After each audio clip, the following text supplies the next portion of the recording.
তাহলে এই বস্তু একটা অনেক যেটা উপর দিকে একটা ঘর্ষণ বল যেটা আছে আগে থেকে এমজি আছে, অনেক বল কোন দিকে লাগে, অনেক বল হচ্ছে বস্তু ত্বরণ নির্দেশ তন্ত্রের ত্বরণ যেদিকে তার উল্টো দিকে, মানে অনেক বল লাগবে এই দিকে। তার মানে কি বা বস্তুর বল কি জানো, বস্তুর বল জানো হয়তো কেটে যাবে, ঠিক? তো এম আর নির্দেশ তন্ত্রের ত্বরণ বিপরীত দিকে লাগবে, আর মানে কি হবে, যে বস্তু বল আছে তার বল আর নির্দেশ তন্ত্রের ত্বরণ নির্দেশ তন্ত্রের ত্বরণ, ঠিক আছে? আরো একটা বল এখান থেকে লম্ব প্রতিক্রিয়া বল কিন্তু লাগছে, তাহলে ঠিক দেখতে পাচ্ছি অনুভূমিক দিকে সমান বল কিভাবে ব্যালেন্স করবে, তো এই equal to M R. Hello সকল ক্লাস 11 তে তোমাদের টপাস বাংলায় স্বাগত জানাই। তোমাদের আর 1 মাস বাকি রয়েছে, সেই 1 মাসে তোমাদের যে যে পড়ে নিয়েছো, যে চ্যাপ্টার গুলো পড়ে নিয়েছো, সেই চ্যাপ্টারের কোশ্চেন গুলো প্র্যাকটিস করতে থাকো, আর যেগুলো পড়া হয়নি সেগুলো কিন্তু নোটস, শর্ট নোটস বানিয়ে তোমরা কমপ্লিট করো।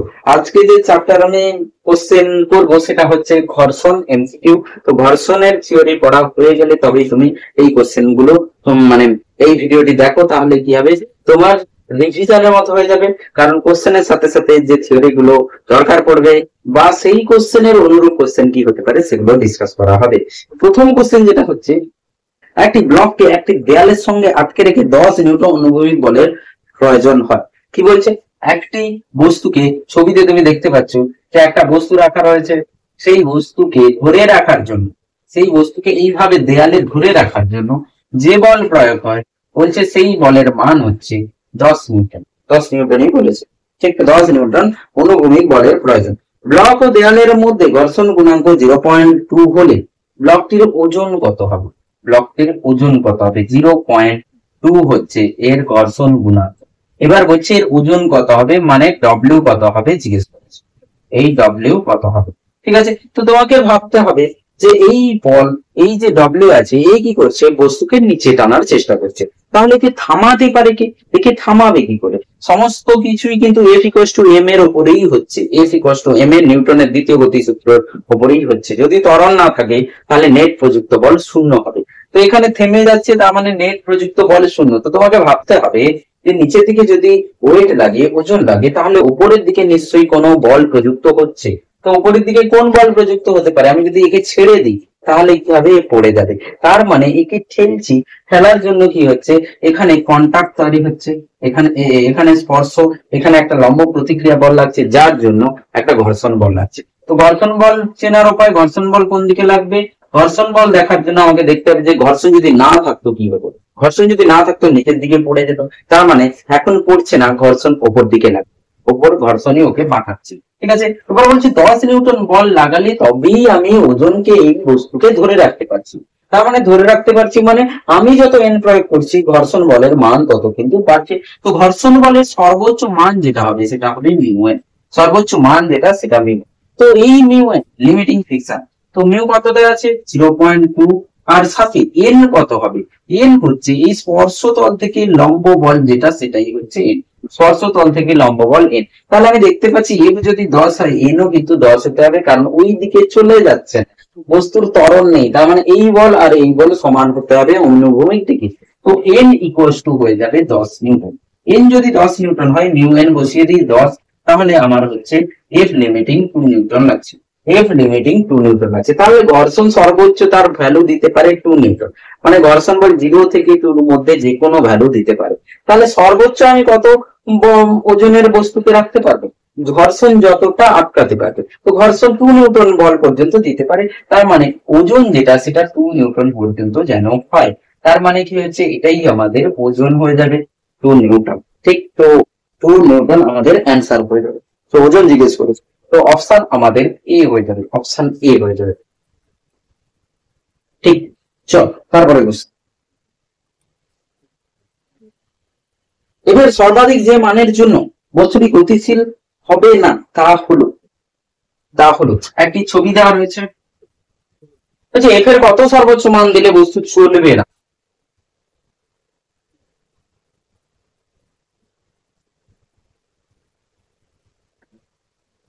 এরকম একটা বল প্রয়োগ করা হয়েছে, যেটা 60 কোণে প্রয়োগ করা হয়েছে, 60 অ্যাঙ্গেলে প্রয়োগ করা হয়েছে, আর যেটার ভর, বস্তুর ভর দেওয়া আছে √3 কেজি, বস্তুর ভর দেওয়া আছে √3 কেজি। তো তাহলে আর মিউ দেওয়া আছে, মিউ দেওয়া আছে 1/2 ঠিক? বলছি এফ এর কত সর্বোচ্চ মান হবে যেই মানের জন্য এর চলবে না, ঠিক আছে? আমি সর্বোচ্চ কত মান পর্যন্ত একে থামিয়ে রাখতে পারবো? এ থেমে থাকবে। তাহলে দেখে নি কি হবে। তো এফ বল প্রয়োগ হচ্ছে, এই এফ বল প্রয়োগ হচ্ছে, এই এফ বল যদি ঘর্ষণ না থাকতো এই বস্তু কিন্তু সামনের দিকে চলে যেত। এটা কিন্তু ভাবতে হবে যে যদি ঘর্ষণ না থাকতো তাহলে বস্তু সামনের দিকে চলে যেত। তার মানে সামনের দিকে যাওয়ার থেকে আটকাচ্ছে কে? ঘর্ষণ। তাহলে ঘর্ষণ বল কোন দিকে লাগবে? ঘর্ষণ বল বিপরীত দিকে লাগবে, কারণ বস্তু এই দিকে চলবে। তাহলে ঘর্ষণ বল আপেক্ষিক বাধার আপেক্ষিক গতিবেগের বিরুদ্ধে কাজ করবে, তাহলে এটা হচ্ছে ঘর্ষণ। ঠিক, তো এই ঘর্ষণ অনুভূমিক দিকে যে বল প্রয়োগ হবে তাকে আটকাতে পারলে থেমে থেকে যাবে। তাহলে দেখে নিন, এই দিকে আমার লাগবে এফ cos 60, আর এই দিকে লাগবে এফ sin 60। তো ঘর্ষণ বল কাকে আটকাবে? ঘর্ষণ বল যদি এফ cos 60 কে থামিয়ে দিতে পারে তাহলে বস্তু থেমে যাবে। তার মানে ঘর্ষণের মানে এমন হওয়া উচিত যেটা এফ cos 60 কে কি সমান মানে ক্যান্সেল করতে পারে যেন, তাহলে থেমে থেকে যাবে। এবার আমি দেখবো যে ঘর্ষণ বল কত হতে পারে সর্বোচ্চ। এই ঘর্ষণ বল সর্বোচ্চ কত হতে পারে? তাহলে দেখা যাক, এখানে আমাকে ছবি আঁকতে হবে। এই দিকে লাগবে √3g, ঠিক, ওপর দিকে লাগবে লম্ব প্রতিক্রিয়া বল একটা এন, এফবিডি ড্র করছি, ফ্রি বডি ডায়াগ্রাম। ওপর দিকে একটা এন লাগবে, ঠিক, এদিকে সরিয়ে দিয়েছি, এটাকে সরিয়ে দিয়েছি, এন লাগবে, আর একটা এফ কিন্তু আমার এখানে লাগছে। ঠিক আছে, তাহলে দেখা যাক যে এখানে ঘর্ষণের সর্বোচ্চ মান যেটা হতে পারে সেটা হচ্ছে মিউ এন। কেন সর্বোচ্চ মান বের করছি? কারণ ঘর্ষণের সর্বোচ্চ মান যদি একে আটকাতে পারে তাহলে এই একটাও সর্বোচ্চ হবে, আমি এফ বল প্রয়োগ করে যাচ্ছি, ঘর্ষণ তার ভ্যালু বাড়িয়ে যাচ্ছে, আবার একটু বাড়িয়েছি এফ কে, ঘর্ষণ তার মান বাড়িয়ে যাচ্ছে। কতক্ষণ পর্যন্ত ঘর্ষণ পরিবর্তন হতে পারে? তার সর্বোচ্চ শক্তি পর্যন্ত, মিউ এন পর্যন্ত। এবার আমাকে খেয়াল রাখতে হবে স্যার মিউ এন এখানে কি হবে। তো অনেকেই লিখে ফেলে যে মিউ এন মানে এন হচ্ছে এমজি হয়ে যায়। মিউ এন সবসময় মনে রাখবে, মিউ এমজি মনে রাখবে না, এখানে এমজি হবে না। কেন হবে না? আমি যদি এখানে সমীকরণটাকে একটু খেয়াল করে দেখি, একটা এফ সাইন 60 নিচের দিকে লাগছে, তাহলে F sine 60 plus √3g equals to N, F sine 60 plus √3g equals to N. তুমি ভেবে দেখো মিউ এমজি লিখছো, তুমি লিখছো যে স্যার লম্ব প্রতিক্রিয়া বল এন এমজি হবে। কখন হবে? যখন অন্য কোনো বলের প্রভাব থাকছে না, শুধু এই এমজি লাগছে। কিন্তু তোমার বন্ধু এসে যদি এভাবে কোনো বল প্রয়োগ করে তাহলে এই এন এর মানটা কিন্তু বেড়ে যাবে। তোমার কোনো বন্ধু যদি এসে উপর দিকে টেনে দেয় তাহলে এই এন এর মানটা কমে যাবে। তো এখানে এন এর মান কত হবে? F sine 60 plus √3g equals to N. ঠিক, তাহলে এর সর্বোচ্চ মান যেটা হবে, এফ লিমিটিং যেটা হবে মিউ ইনটু এন, মানে এফ সাইন 60 মানে এফ √3/2 প্লাস √3g, এটাই হয়ে যাবে সর্বোচ্চ মান। এবার বলছে এই সর্বোচ্চ মানকে এফ cos 60 যদি পেরিয়ে যেতে পারে তাহলে কি হবে? আমার বস্তুটি চলবে, বা এই সর্বোচ্চ মান বরাবর যদি এটা হয়ে যায় এই পর্যন্ত বস্তু থেমে থাকবে। আমাকে বলা হয়েছে এফ এর সর্বোচ্চ মান যে পর্যন্ত বস্তু থেমে থাকবে, তাহলে কি হবে? এটা যদি এর সঙ্গে সমান হয়ে যায়, সর্বোচ্চ মানের সঙ্গে সমান হয়ে যায়, সেই পর্যন্ত থেমে থাকবে। তাহলে এফ লিমিটিং নিশ্চয়ই এফ cos থিটার সমান হবে। দেখে নি, তো এখান থেকে মিউ হচ্ছে mu F √3/2 plus mu √3g, সেটা ইকুয়ালস টু এফ cos 60। তো cos 60 মানে sin 30 হাফ হয়ে যাবে। তো এখান থেকে দেখা যাক এফ আর এফ এটা আছে, তো একে না ওই পাশে পাঠিয়ে দিই। তো f/2 মাইনাস, একে এই পাশে পাঠিয়ে দিচ্ছি, minus mu √3/2 F, mu √3/2 F, f/2 mu √3/2 F equals two, একে ওই পাশে পাঠিয়ে দিচ্ছি, মিউ √3g। এখান থেকে আমি এফ পেয়ে যাবো। 2টাকে বের করে নিচ্ছি, 2টাকে বের করে ওই পাশে 2 গুণ করে দিচ্ছি। ঠিক, তাহলে এফ হবে 1 minus mu √3 equals to mu √3g by 1 minus mu √3 into,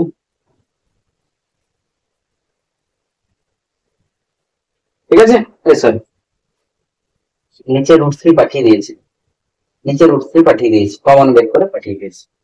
ঠিক আছে, আমাদের এখানে হয়ে যাবে। তো এফ আমাদের যেটা হয়ে যাবে, এটা স্কয়ার নয়, 2 ইনটু মিউ কে এবার বসিয়ে দিই, এফ ইকুয়ালস টু মিউ এর ভ্যালু 1/2 √3, মিউ এর ভ্যালু এই এফটা যেটা হবে সেটা এটা হবে, এফ ইকুয়ালস টু মিউ এর ভ্যালু 1/2 √3 ইনটু √3 ইনটু জি ইনটু 2 আছে উপরে, বাই 1 মাইনাস 1/2 √3 ইনটু √3, √3 কেটে যাবে, এখানে √3 কেটে যাবে, তো উপরে আসবে জি আর নিচে আসবে হাফ, মানে 2g হবে।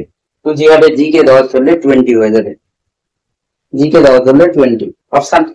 অপশন এ হয়ে যাবে, অপশন এ। এই কোশ্চেন সলভ করার একটা ইজি মানে শর্ট ফর্মুলা রয়েছে যেটা তুমি ইউজ করতে পারো। সেই ফর্মুলা হচ্ছে F equals to mu M G, mu M G cos theta minus mu sine. এখানে আমি প্লাস মাইনাস লিখে দিচ্ছি। যদি এভাবে লাগে নিচের দিকে অবনতি হচ্ছে, নিচের দিকে বল লাগে, তাহলে নেগেটিভ করে দাও। যদি উপরের দিকে বল লাগে, উপরের দিকে এরকম করে যদি লাগতো, তাহলে ঊর্ধ্বতে যাচ্ছে, তাহলে প্লাস করে দাও উপর দিকে। মনে রাখার পদ্ধতি বলছি, মনে রাখার পদ্ধতির কোনো লজিক নেই, বা জাস্ট মনে রাখার জন্য। নিচের দিকে বল লাগছে এফ, সেই জন্য আমি কি করেছি, এর নেগেটিভটা নিয়ে নেবো। উপরের দিকে যদি লাগে এরকম নিয়ে নেবো। তার মানে এখানে যদি আমি চেক করি, তাহলে দেখো কি অ্যান্সার আসবে। তাহলে ফাইনালি আমি এটা শিখলাম যে কোনো বস্তুকে যদি এফ বল প্রয়োগ করি থিটা থাকি, তাহলে যে ফর্মুলাটা হবে সেটা নিচের দিকে মানে নেগেটিভ সাইনের সাথে ফর্মুলাটা হয়ে যাবে, mu M G cos theta minus mu sine theta, এটা হয়ে যাবে। আর যদি এমন বল প্রয়োগ করা হয়, এমন বল ঊর্ধ্বমুখী ও উপর দিকে, তাহলে mu M G by cos theta plus mu sine theta, এটাই হবে সর্বোচ্চ মানের বল, যেটা হচ্ছে এই বস্তুকে চালাতে কাজে লাগবে। এই বস্তুকে চালানোর জন্য যে সর্বোচ্চ বল, এই বস্তুকে জাস্ট শুরু করার জন্য যে সর্বোচ্চ বল, বা এভাবে বলতে পারে যে সর্বোচ্চ কত বল পর্যন্ত এই থেমে থাকতে পারবে, সেটা হচ্ছে এই দুটো। এবার আমি এখানে শর্ট ট্রিকে আমি এই ফর্মুলায় বসিয়ে দেখি যে অ্যান্সারের সঙ্গে ম্যাচ করছে। তো আমার নিচের দিকে লাগছে, তাহলে নেগেটিভটা নেব। তো mu 1/2√3 into √3 into G by cos60 half minus mu 1/2√3 into sin 60 √3 by. তো এখান থেকে আমি দেখতে পাচ্ছি 3 কেটে যাবে, আর হাফ মাইনাস 4, আর এখান থেকে √3 মানে g/2 হাফ মাইনাস 1/4, তাহলে হচ্ছে 1/4 আসবে, তাহলে হয়ে যাবে 2g। তো অ্যান্সার আমাদের 2g এসছে, 20 এসছে। এই তো এইভাবে করে এই দুটো তুমি ফর্মুলা মনে রাখতে পারো।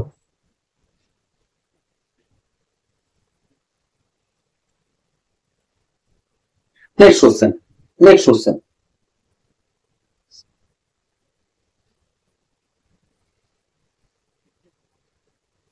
5 কেজি ব্লক 5 কেজি ব্লক ও মেজের মধ্যে সংঘর্ষ গুণাঙ্ক 0। আচ্ছা, 5 কেজি ব্লক ও 2 কেজি ব্লকের মধ্যে সংঘর্ষ গুণাঙ্ক দেওয়া আছে 0.5। এফ বল অনুভূমিক ভাবে 5 কেজি বলের উপর ক্রিয়া করে, প্রদত্ত কোনটি সঠিক? কি বলছে না কোশ্চেনে, দুটো বস্তু রয়েছে, দুটো বস্তু একটার উপরে আরেকটা বস্তু রাখা। এই একটা বস্তু,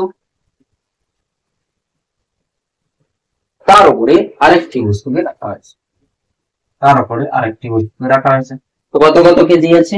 5 কেজি 2 কেজি, 5 কেজি আর 2 কেজি বস্তুকে রাখা হয়েছে। বল কত প্রয়োগ করেছে? এফ বল 5 নিউটনের উপর প্রয়োগ করে। ওই যে 5 আর ভূমির মধ্যে যে ঘর্ষণ গুণাঙ্ক 0, কিন্তু এর 2 আর 5 এর মধ্যে ঘর্ষণ গুণাঙ্ক দেওয়া আছে 0.5 দিয়ে বলছে কোনটা ঠিক হবে। মানে আমাকে প্রত্যেকটা অপশন চেক করতে হবে, অপশন এ বলছে 2 কেজি ভর বলে 2 কেজি ভরের ব্লকের সর্বোচ্চ ত্বরণ 5 মিটার পার সেকেন্ড স্কয়ার। বলছে উপরের যে বস্তুটা আছে তার সর্বোচ্চ সে হচ্ছে ত্বরণ হচ্ছে 5 মিটার পার সেকেন্ড স্কয়ার। যাদের আমি এই কোশ্চেন করা শিখিয়েছি তারা কিন্তু সহজেই অ্যান্সার করে দিতে পারবে। যেহেতু এখানে বল প্রয়োগ হচ্ছে, আমাকে খেয়াল রাখতে হবে উপরের বস্তুকে কে চালাচ্ছে। আমি তো বল প্রয়োগ করেছি 5 কেজির উপরে, 2 কেজি কে চালাচ্ছে কি, তো সেটা ভাবলেই অ্যান্সার আসতে পারে। তো 2 কেজি কে চালাচ্ছে ঘর্ষণ বল, তো 2 কেজি সামনের দিকে যাবে, তার মানে ঘর্ষণ বল সামনের দিকেও টেনে নিয়ে যাচ্ছে, ঘর্ষণ বল সামনের দিকে 2 কেজি ভরের উপরে লাগবে। ঠিক, ভালো কথা। তাহলে ত্বরণ কে দেবে? এই ঘর্ষণ বলই দেবে, তো এফ বাই। তারপর বলবে স্যার ত্বরণ যদি ম্যাক্সিমাম যাইতে হয় তাহলে এফ কেও ম্যাক্সিমাম করতে হবে। ত্বরণ যদি ম্যাক্সিমাম দরকার হয় এফ কেও ম্যাক্সিমাম করতে হবে, মানে লিমিটিং ফ্রিকশন দরকার। তাহলে 2 কেজির ছবি এঁকে নিই, 2g হয়ে যাবে, উপরের দিকে একটা এন লাগবে, আর ঘর্ষণ গুণাঙ্ক আছে, তাহলে মিউ এন। তো মিউ এন, এখানে মিউ কি হয়ে যাবে? এন হয়ে যাবে 2g। তো mu into M G by, আবারই ওই এম দিয়ে ভাগ হবে, তার মানে উপরেরটার সর্বোচ্চ ত্বরণ হবে মিউজি, মানে যারা জানে তারা দেখে এই ভ্যালু দেখেই বুঝতে পেরে যাবে 5, 0.5 ইন্টু যদি আমাদের 10 দেওয়া থাকে তাহলে 5 metre per second square answer হয়ে যাবে ত্বরণের অ্যান্সার। তো প্রথমটা কিন্তু কারেক্ট আছে। আমি বাকিগুলো চেক করছি যাতে তুমি শিখতে পারো, যাতে তুমি শিখতে পারো। ঠিক, এবার বি বলছে দুটি ব্লক একসঙ্গে চলবে যখন এফ এর মান 35 নিউটনের থেকে কম হবে। দুটি ব্লক একসঙ্গে চলবে যদি সর্বোচ্চ বল 35 হয়। সেটা কি করে বের করব? সেটা এভাবে বের করবো যে ওপরের যে 2 কেজি আছে সেই 2 KG 5 metre per second square ত্বরণ নিয়ে যেতে পারবে। তো সেই 5 কেজি কে বললো যে দেখ আমাকে ঘর্ষণ বল বল প্রয়োগ করছে, তো আমার একটা নির্দিষ্ট সময় পর্যন্ত নির্দিষ্ট সর্বোচ্চ মান পর্যন্ত ঘর্ষণ বল কিন্তু দিতে পারে, তার থেকে বেশি চাইলে দিতে পারে না। তার মানে আমার একটা সর্বোচ্চ ত্বরণ আছে যেটা হচ্ছে 5, তার থেকে বেশি ত্বরণ কিন্তু হতে পারে না। কিন্তু 5 কেজি তোকে যে এর বল প্রয়োগ করছি সে কিন্তু নিজের ইচ্ছে মতো বল প্রয়োগ করে তোকে যত খুশি ত্বরণ কিন্তু দিতে পারে, কিন্তু আমার সর্বোচ্চ ত্বরণ ওটাই হতে পারে। তখন 5 কেজি বলে আচ্ছা ঠিক আছে, আমিও তোর সাথে যদি চলতে চাই তাহলে আমাকেও 5 মেনটেন করতে হবে। তো 5 কেজি বলছে চল আমি তোর সাথেই চলবো, 5 মিটার পার সেকেন্ড স্কোয়ার নিয়েই চলবো।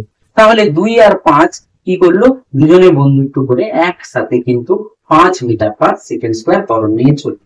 তো একসাথে যদি চলে তাহলে সেই চলার জন্য যে বলটা লাগবে সেই বল বলবে, তাহলে এই বল এখন 2 প্লাস 5 কেজি কে নিয়ে যাচ্ছে, মানে 7 কেজি কে নিয়ে যাচ্ছে 5 মিটার পার সেকেন্ড স্কোয়ার ত্বরণ দিয়ে। তাহলে 35 নিউটন পর্যন্ত এরা কিন্তু একসাথে চলতে পারে। 35 নিউটন পর্যন্ত এরা একসাথে চলতে পারে। কেন?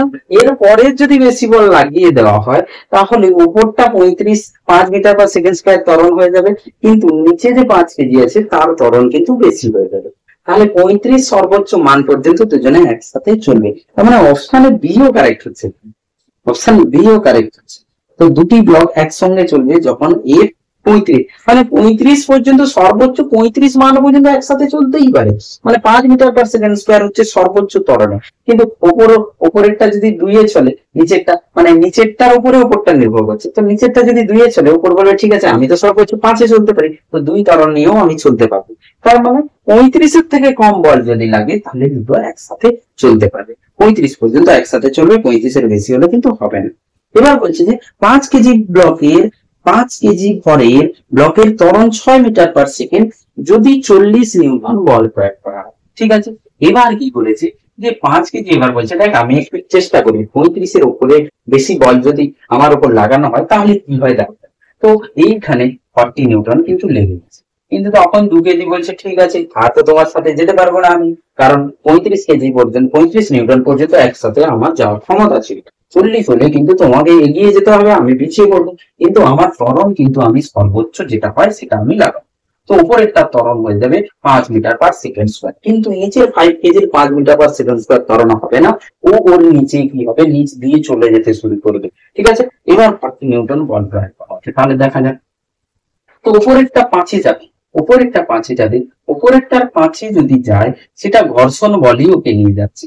তাহলে ঘর্ষণ বল কি করবে, তার সর্বোচ্চ মানই লাগিয়ে দেবে, যেটা হচ্ছে আমাদের মিউ এমজি। ঘর্ষণ বলের সর্বোচ্চ মান হয়ে যাবে মিউ এমজি, যেটা হচ্ছে আমাদের 0.5 ইন্টু 2 ইন্টু 10। ঠিক, তাহলে 10 নিউটন ঘর্ষণ বল লাগছে। তাহলে এই নিচেরটার উপরেও বিপরীত দিকে 10 নিউটন ঘর্ষণ বল লাগছে, আর এই দিকে সামনে 40 নিউটন যে প্রযুক্ত বল আছে। তাহলে ত্বরণ হয়ে যাবে 40 মাইনাস 10 বাই 5।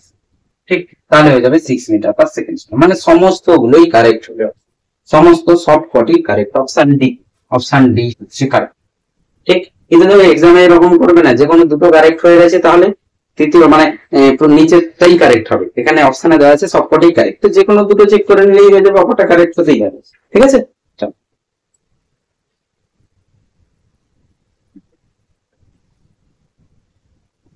চেনের কোশ্চেন একটি দেওয়া রয়েছে, একটি চেনের কোশ্চেন দেওয়া রয়েছে, সেই চেনের কোশ্চেন চেন।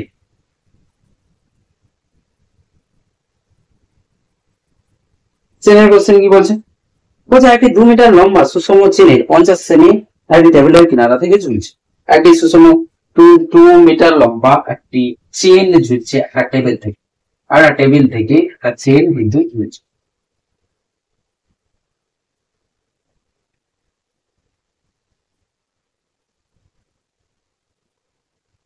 চেঞ্জ হয়েছে, ঠিক। স্থির ঘর্ষণ গুণাঙ্ক মিউ, স্থির ঘর্ষণ গুণাঙ্ক মিউ দেওয়া আছে 50 সেমি চলছে, মানে পুরো 200 সেমির মধ্যে 2 মিটারের আছে 50 সেমি চলছে। বা আমি এসআইতে দেখি কিভাবে অ্যান্সার দেওয়া আছে। চলো এসআইতে লিখি, তার মানে 2 মিটারের কতটা চলছে 50 সেমি চলছে, মানে 0.5 মিটার চলছে, 0.5 মিটার চলছে। ভালো কথা, পুরোটা 2 মিটার আর 0.5 চলছে। বলছে স্থির ঘর্ষণ গুণাঙ্ক কত হবে, স্থির ঘর্ষণ গুণাঙ্ক কত হবে দিয়ে অপশন দেওয়া হবে। ঠিক আছে, দেখি স্থির ঘর্ষণ গুণাঙ্ক কি হবে। এই যে চেনটা আছে, এই চেনটার ভর কত হবে, তো সুষম আছে। পুরো 2 মিটার দৈর্ঘ্যের ভর কিছু একটা থাকে, 2 মিটার দৈর্ঘ্যের 2 মিটার দৈর্ঘ্য আছে, 2 মিটার দৈর্ঘ্যের ভর আমি কিছু এম ধরে নিচ্ছি, 2 মিটার দৈর্ঘ্যের ভর আমি কিছু এম ধরে নিচ্ছি। তাহলে 1 মিটারে কত হবে m/2, মানে রৈখিক ভর ঘনত্ব, রৈখিক ঘনত্ব। ঠিক আছে, প্রতি একক দৈর্ঘ্যে কত ভর হবে সেটা m/2 হয়ে যাবে 2 মিটার। তাহলে 0.5 এ কত হবে 0.5 মিটার আমার এই হবে গুণ হবে। তার মানে এই যে ভরটা আছে একে আমি m1 নিচ্ছি, আর এই যে যেটা বাকিটা আছে একে আমি m2 নিচ্ছি। তো এবার তুমি এক কাজ করো, এরকম করে সাজিয়ে নাও যে একটা বস্তু এখানে আছে m2 আর তাকে এখান থেকে তুলিয়ে দিয়ে m1 থেকে ঝুলিয়ে রাখা হয়েছে, m1 ভরের বস্তুকে ঝুলিয়ে রাখা হয়েছে। ঠিক, তো সেই m1 ভর কত, m1 ভর হয়ে যাবে, m1 যে ভর হয়ে যাবে 0.5 মিটারের জন্য যেটা হয়ে যাবে m/2 ইনটু 0.5, তাহলে কেটে গেল 5 m/4 হয়ে যাবে। তাহলে টোটাল ভরের 1/4 f হয়ে যাবে, টোটাল ভরের 1/4 হয়ে যাবে m/4। তাহলে বাকিটা এখানে হবে টোটাল m এর m/4 চলে গেছে। তাহলে m2 যেটা হবে টোটাল m থেকে m/4 মাইনাস করে দিচ্ছি, তাহলে 3m/4 হবে। ঠিক আছে, তোমার বলছে ঝুলছে ঘর্ষণ গুণাঙ্ক কত হবে। তাহলে দেখে নি, এ যদি একে টানতে চায়, এ যদি পড়তে চায়, তাহলে ঘর্ষণ কিন্তু বিপরীত দিকে লাগবে, এই ঘর্ষণ বিপরীত দিকে লাগবে। তাহলে এই ঘর্ষণই এই m1g কে বাঁচাবে। ঠিক, ঘর্ষণ m1g ওকে নিচের দিকে টানছে, ঘর্ষণ সেই বিপরীত দিকে টেনে m1g যাতে না পড়ে তার চেষ্টা করবে। তাহলে ঘর্ষণ বল হচ্ছে m1g, এই ঘর্ষণ বল বলে কাজ হয়ে যাবে। এবার আমাকে ইনইকুয়ালিটিতে অ্যান্সার দিয়েছে, তো ঘর্ষণ বল যেটা হবে সেই ঘর্ষণ বলের সর্বোচ্চ মানের সমান হয় বা তার থেকে কম হয়। যখন ইনইকুয়ালিটি থাকবে এরকম করে নেবে যে এটা হচ্ছে আমার যেটা দরকার, যেই ঘর্ষণ বলের কাজ হয়ে যাবে সেটা সর্বোচ্চ থেকে কম বা সমান হতে পারে। ঠিক আছে, তাহলে m1g মানে m/4 into g less than equals to mu n। ঠিক, তো মিউ n এখানে কি হবে, এটা হচ্ছে আমাদের m2g আর উপরের দিকে হচ্ছে n, তাহলে n হয়ে যাবে m2g, তাহলে হয়ে যাবে মিউ mg, আর সেটাই হচ্ছে mg/4। ঠিক, এখান থেকে m2 বসিয়ে দিই 3m/4, তো এখানে m2 কে 3m/4, এখান থেকে m/4 কেটে যাবে, m/4 কেটে যাবে, g কেটে যাবে, g কেটে যাবে। তাহলে mu greater than equals to 1/3, এই যে মিউ 1/3 থেকে বেশি হতে হবে। তাহলে অপশন আমাদের এ হয়ে যাবে, অপশন আমাদের এ হয়ে যাবে, এ আমাদের অপশন হবে।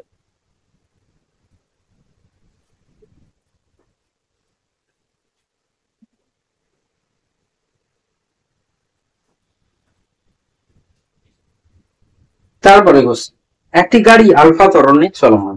ঠিক, যেটা দেখতে পাচ্ছ একটি গাড়ি আছে আলফা ত্বরণ নিয়ে এগোচ্ছে, ব্লকটি গাড়ির উলম্ব দিয়ে পেছনে নামেন। ঠিক, তো কি বলছে যে ব্লকটি গাড়ির উলম্ব তল দিয়ে পিছলে নামেন, মানে যে বস্তুটা আছে ছোট বস্তুটা সে হচ্ছে পিছলে নেমে যাচ্ছে না। যদি গাড়ি ও ব্লকের মধ্যে স্থির ঘর্ষণ গুণাঙ্ক মিউ হয় তাহলে অপশন গুলোর মধ্যে কোনটা কারেক্ট হবে। ঠিক আছে, এই কোশ্চেন খুবই ফেমাস কোশ্চেন, এই ধরনের কোশ্চেন আর বেশি সময়ও লাগবে না, সহজে হয়ে যায়। একটু ট্রিক্স জানতে হবে এই কোশ্চেন গুলোতে, কিভাবে সলভ করতে হয় সেটা জানলে পরের কোশ্চেন গুলো ধাপে ধাপে করে ফেলতে পারে।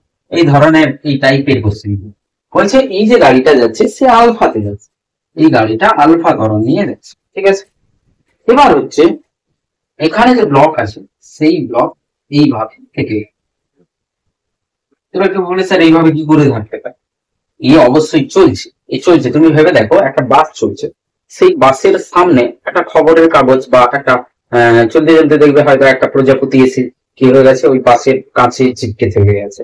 এরকম হয় অনেক সময়, দেখবে বাসের মধ্যে যাচ্ছ, সামনে একটা পেপার খবর কাগজ এসে বাসের কাছে এসে লেগে যেতে পারে।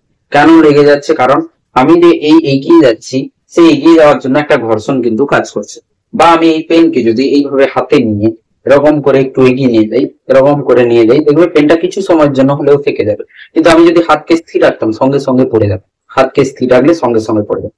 একে এইভাবে রেখে যদি আমি এভাবে খুব স্পিডে ঘোরাই, তাহলে হয়তো তার থেকে যাবে, পড়বে না, কারণ ঘর্ষণ বল একটা কাজ করছে। তো এই ঘর্ষণ বল হচ্ছে নিশ্চয়ই উপরের দিকে লাগছে, কারণ নিচের দিকে নামানোর জন্য কি আছে, এমজি বসে আছে। এমজি ওকে টেনে নিচের দিকে নামানোর চেষ্টা করছে, কিন্তু ঘর্ষণ ওকে আটকে রাখছে।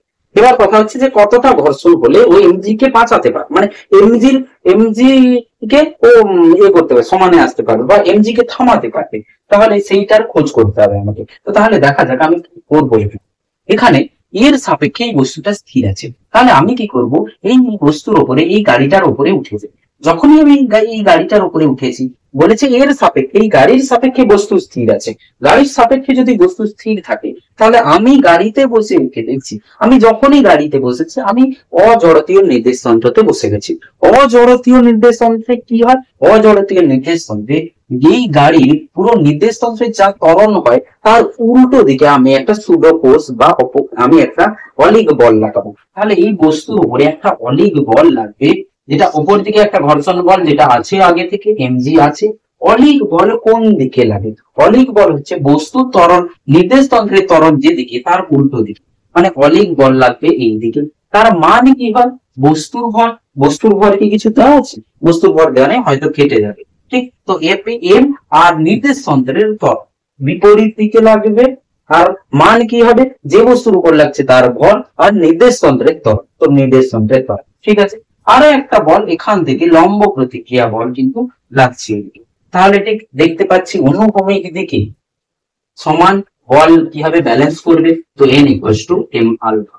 ঠিক, আর এই দিকে উলম্ব দিকে F equals to M G. আবারও ইনইকুয়ালিটিতে অ্যান্সার আছে, তো এফ এইটা দরকার, যেটা দরকার সেটা এফ এর সর্বোচ্চ মানের থেকে কম বা সমান হতে হবে। তাহলে এম জি এখানে করছি, M G less than F limiting, মানে মিউ এন। আবার কেউ মিউ এম ডি লিখবে না, কারণ এন এর ভ্যালু আমি বের করে নিয়েছি আগে।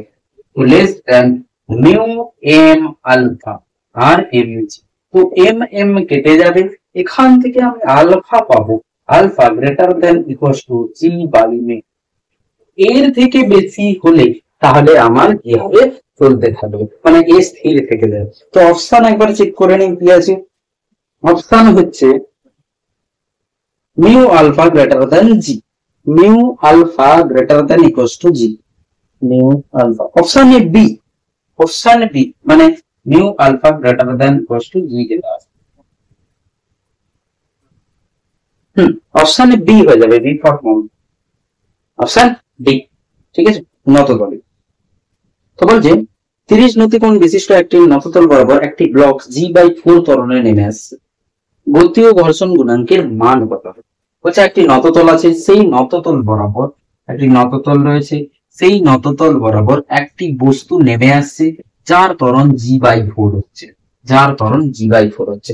তাহলে ঘর্ষণ গুণাঙ্ক কি হবে? আমি জেনারেল তোমাদের বলে দিচ্ছি যে নততল বরাবর ত্বরণ কি হয়। আগে তো দেখতে হবে, এটা যদি এম ভরের বস্তু হয়, এটা যদি এম ভরের বস্তু হয়, তাহলে এই দিকে এম জি সাইন থিটা লাগবে, এম জি সাইন থিটা লাগবে। ঠিক আছে, যদি ঘর্ষণ না থাকতো তাহলে M G sine theta by M করে দিলে জি সাইন থিটা ত্বরণ হবে। যেহেতু ঘর্ষণ আছে, তো ঘর্ষণ একে আটকাবে। তাহলে এখন যে ত্বরণ হবে সেটা হবে M G sine theta minus F by.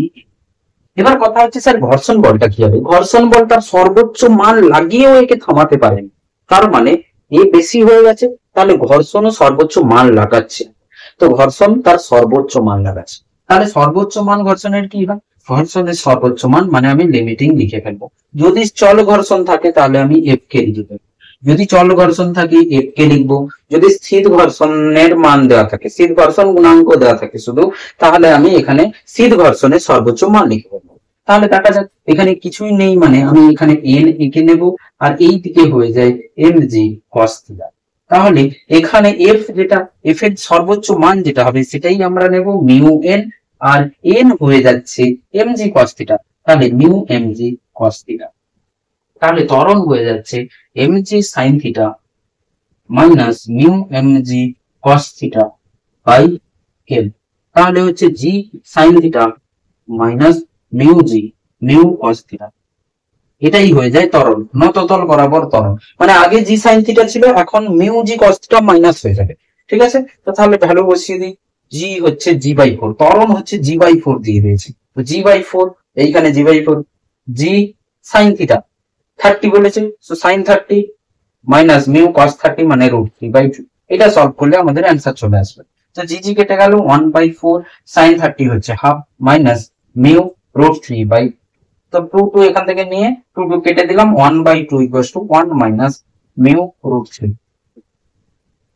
ঠিক আছে, 2 এখানে নিয়ে 2 কেটে দিয়েছি, তো এটাই পাশে, তো √3 equals two 1 minus mu √3 equals two 1 minus, মানে হাফ হয়ে যাচ্ছে, মিউ হচ্ছে 1/2 √3, এরকম কোন অ্যান্সার আছে? 1/2 √3, সি অ্যান্সার আছে, 1/2 √3, 1/2 √3 আমাদের অ্যান্সার হয়ে যাবে। ঠিক, চল নেক্সট কোশ্চেন।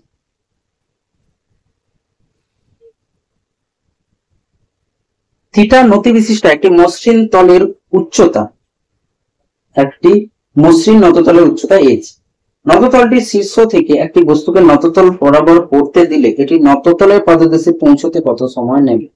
এটা তো ঘর্ষণের কোশ্চেন হলো না, মসৃণ নততল দিয়ে দিয়েছে, এটা ঘর্ষণের কোশ্চেন নয়।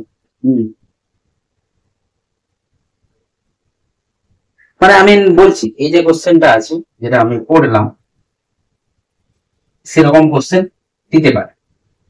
দেখে নাও, বলছে একটি বস্তু আছে, এজ উচ্চতায় আছে, এজ উচ্চতায়, এখান থেকে বস্তুকে ছেড়ে দিয়েছি, এটা থিটা দেওয়া আছে, তাহলে এখান থেকে এখানে আসতে কত সময় লাগবে? তো এখান থেকে এখানে আসতে সময় লাগবে, এটা যদি এজ হয়, আমি এই যে দূরত্বটা এস এস যেটা আছে, তো আমি জানি না এখন, তো আমি সাইন থিটা দিয়ে প্রকাশ করতে পারি, h/s। ঠিক, তো এস হয়ে যাবে h/sin থিটা।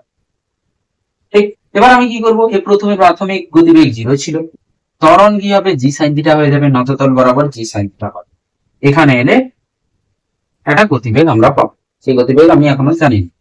তাহলে আমরা কি করবো, আমাদের চাই হচ্ছে সম s equals to ut plus half at square, তাহলে s equals to ut plus half at square, তো s আমাদের কত, h/sin থিটা, u কত 0, তাহলে হাফ a হচ্ছে g sin theta into t square. ঠিক আছে, এখান থেকে 2h by g sin square theta under √t, এটাই হচ্ছে টাইম। দেখে নে কোন অপশনে ম্যাচ করছে কিনা, g sin square theta 2h by g sin square theta, হ্যাঁ এটাই হচ্ছে। ঠিক আছে, এটা এবার কথা হচ্ছে যে যদি এখানে ঘর্ষণ বল লাগিয়ে দিত তাহলে সময় কত, তাহলে ঘর্ষণ বল লাগিয়ে দিলে কিছুই পরিবর্তন হতো না, শুধু ত্বরণের জায়গায় জি সাইন থিটা থেকে mu G cos theta minus, আর কোনো চেঞ্জ নেই, এর জায়গায় শুধু ওটা চলে আসছে, যেখানে এ আছে সেখানে জি সাইন থিটা থেকে G sine theta minus mu G cos theta লিখছে, আর কোনো চেঞ্জ হতো না। এভাবে কোশ্চেন হতে পারে। নেক্সট কোশ্চেন হচ্ছে 5 কেজি ভরের একটি ব্লক টেবিলের উপর বসানো আছে, 5 কেজি ভরে একটি ব্লক টেবিলের উপর বসানো আছে, 8 নিউটন অনুভূমিক বল দিয়ে ব্লকটিকে ঠেলা হচ্ছে, ব্লক ও টেবিলের মধ্যে ঘর্ষণ বল কত? দেওয়া আছে ব্লক ও টেবিলের মিউ এস 0.3, মিউ কে 0.2 আর জি টন 10 দেওয়া আছে। 5 কেজি ভরের একটা বস্তু আছে, তাকে 8 নিউটন বল প্রয়োগ করা হচ্ছে, 5 কেজি ভরের বস্তু 8 নিউটন বল প্রয়োগ করা হচ্ছে, 5 টেবিলের বস্তু 8 নিউটন ঠেলা হচ্ছে, ব্লক ও টেবিলের মধ্যে ঘর্ষণ বল কত হবে? 5 কেজির বস্তু, মিউ কে দেওয়া আছে, মিউ এস দেওয়া আছে, মিউ কে কত 0.2 আর মিউ এস হচ্ছে 0.3। ঠিক আছে, ঘর্ষণ বল কত কাজ করছে, ঘর্ষণ বল এখানে না দুটো ঘর্ষণ বল আছে, এক হচ্ছে স্থির ঘর্ষণ আর চল ঘর্ষণ। এবার দুটো তো একসাথে লাগতে পারে না, যখন চলবে চল ঘর্ষণ, যখন চলছে না চলার প্রবণতা রাখছে চলছে না তখন স্থির ঘর্ষণ বল। তাহলে আমাকে দেখতে হবে বস্তু চলছে কি চলছে না, চলছে কি চলছে না তার জন্য ঘর্ষণ বলের সর্বোচ্চ মান, ঘর্ষণ বলের সর্বোচ্চ মান হচ্ছে মিউ এন, যেখানে এখানে n এর ভ্যালু কি হয়ে যাবে 5g হয়ে যাবে। তো আমাদের হয়ে যাবে মিউ ইনটু 5g। তো মিউ কত 0. এটা কিন্তু মিউ এস, ঠিক আছে, মিউ এস 0.3 ইনটু 5 ইনটু জি কে দেওয়া করতে বলা হয়েছে। তো 15 নিউটন। তো আমাদের 15 নিউটন কিন্তু সর্বোচ্চ মান, মানে ভূত যে আছে ভূত সর্বোচ্চ মান 15 নিউটন লাগাতে পারে 0 থেকে 15। এবার এখানে কি হয়েছে, আমি যে বল প্রয়োগ করেছি সেটা 8 নিউটন। তো ভূত দেখবে আমি যে বল প্রয়োগ করেছি মানে ভূত 15 সর্বোচ্চ লাগাতে পারে, মানে 0 থেকে 15 মধ্যে সবই লাগাতে পারবে। কিন্তু আমি যে সামনে যে যে এসছি তার ভূতের যে শত্রু আছে সেই শত্রু হচ্ছে দুর্বল 8 নিউটন বল প্রয়োগ। তো ভূত কি হচ্ছে দয়াবান ভূত। ভূত কি করবে যে আমি 15 না লাগিয়ে 8ই লাগাবো। তো ভূত কি করেছে 8 নিউটন বলই প্রয়োগ করবে। তাহলে ঘর্ষণ বল যেটা হবে সেটা 8 নিউটন হয়ে যাবে। অপশনে কিন্তু 15 দেওয়া থাকা উচিত ছিল, এখানে 15 দেয়নি। 15 যদি দেওয়া থাকতো অনেকেই 15 নিউটন লাগবে, কারণ প্রত্যেকের মনে হয় যে ঘর্ষণ বল মানেই হচ্ছে মিউ। খেয়াল রাখবে ঘর্ষণ বলের ওটা সর্বোচ্চ মান, তার মানে ওটা নয় ঘর্ষণ সবসময় ওই বল নেবে। ঘর্ষণ ওই মান থেকে 0-র মধ্যে যে কোনো মান নিতে পারে, ঠিক আছে। তারপরে একটি কোশ্চেন দেওয়া রয়েছে, দেখো একটি থিটা নতিকোণ বিশিষ্ট একটি মসৃণ নততল বরাবর নামতে একটি বস্তুর যে সময় লাগে নততলটি অমসৃণ থাকলে n গুণ সময় লাগে। বলছে একটি নততল রয়েছে, সেটাতে কোনো ঘর্ষণ নেই, সেখান থেকে একটা বস্তুকে ছেড়েছে, তো বস্তু যে নিচে নামছে তার যে সময়টা লেগেছে কোনো একটা টি সময় লেগেছে। বলছে ওই নততলে যদি ঘর্ষণ থাকতো তাহলে বস্তুটির n গুণ সময় বেশি লাগতো, n গুণ সময় লাগতো, n গুণ বেশি না, n গুণ বেশি না, মানে n গুণ সময় লাগতো, ঠিক আছে। আগে যদি টি ছিল এখন n টি লাগবে। বলছে তাহলে নততলের মধ্যে ঘর্ষণ গুণাঙ্ক হবে। তো দুটো ছবি আমি আগে এঁকে নিই, যে দুটো পরিস্থিতি কি হচ্ছে সেটা আগে লিখে নিই। দেখো বলছে একটি বস্তু এখান থেকে ছেড়ে দেওয়া হয়েছে, এটা যদি s দূরত্ব হয় তাহলে এটা থিটা, সেটাই যদি অমসৃণ থাকতো মানে মিউ 0 নয়, অমসৃণ, আর এখানে মিউ 0 ঘর্ষণ শূন্য, ঠিক। তো এটাতে টি লাগবে এনটি, এটাতে সময় লাগবে এনটি। বলেছে এটাতে যা সময় লাগবে তার এন গুণ সময় এটাতে লাগবে। দুটোরই থিটা দেওয়া রয়েছে, তো দুটোরই এটা এস হবে, এই দূরত্বটা এস। তাহলে এখানে সময় কি করে বের করবো, এখানে যে ত্বরণ হয় সেই ত্বরণ হয়ে যায় জি সাইন থিটা। খেয়াল রাখতে হবে যদি অমসৃণ থাকে তাহলে যে ত্বরণ হয় G sine theta minus mu G cos theta. এগুলো তোমাদের মুখে মুখে থাকা উচিত, যে যদি মসৃণ হয় তাহলে জি সাইন থিটা লাগে, আর যদি অমসৃণ হয় জি সাইন থিটা থেকে আরো কম হবে মিউ জি কস থিটা, ঠিক আছে। তো তাহলে এখানে সময় লাগবে S equals to U T plus half A T square. তো ইউ 0 যদি হয়ে যায় তাহলে S equals to half G sine theta T square. এটা এখানে এস কি হবে, S equals to U T plus half G sine theta minus mu G cos theta n T square, মানে n স্কয়ার আর টি স্কয়ার। এই যে s টা আছে এই দুটো s কিন্তু একই হবে, কারণ এখান থেকে যা দূরত্ব একই নততলকে একবার মসৃণ করেছে একবার অমসৃণ করেছে। তাহলে half G sine theta T square equals to half G কে কমন বের করে নিয়েছি, sine theta minus mu cos theta into n square T square. তো এই টি ওয়ান g/2 1। তো sine theta equals to sine theta minus mu cos theta, আর n square কে এই পাশে পাঠিয়ে দিই, ঠিক। এবার আমাকে মিউ বের করতে হবে, তো এখান থেকে মিউ এই সাইন কে এই পাশে পাঠিয়ে দিই, তাহলে এস যে সাইন থিটা এসছে আমাদের কিসের tan থিটা একটা আছে। তাহলে এক কাজ করি, তো সাইন থিটা এই সাইন থিটা এই পাশে চলে এলে বা একে এই পাশে নিয়ে চলে আসছি, মিউ কস থিটা, কোথায় লিখবো, mu cos theta equals to sine theta minus sine theta by n square. তাহলে mu cos theta equals to sine theta 1 minus n square, cos কে ভাগ করে দিই tan থিটা হয়ে যায়, tan থিটা 1/1 মাইনাস। সো আমাদের যে অ্যান্সার হবে 1 মাইনাস আন্ডার রুট কোথা থেকে আসবে, আন্ডার রুট তো আসছে না, 1 minus 1 minus 1 by n square tan theta. Option D হবে অপশন ডি